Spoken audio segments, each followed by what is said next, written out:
endi operatsiya uchun ishlamam yechildi.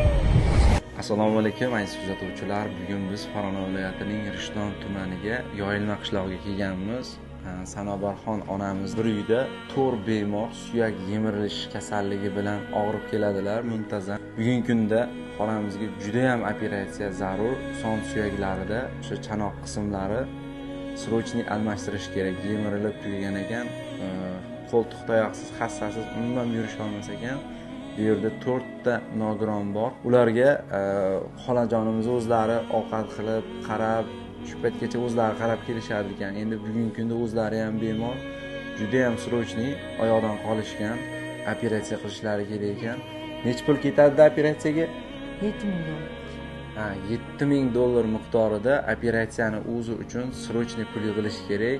Qo'li ochiq, saxiy insonlar shu videoni tarqatib, qo'llaringdan kelgancha yordam qilib, mana shu pastda turgan kartalarga qo'llaringdan kelgancha 5000 dir, 10000 dir, kimda qancha bo'lsa yordam beringlar. Moddiy taraflama imkoniyati bo'lmaganlar shu videoni maksimalli tarqatib, ehson qilishga qodir bo'lgan insonlarga yetib borishiga hissamizni qo'shamiz.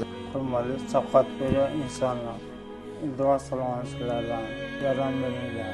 Ayamning tug'ilishga mablag' kerak.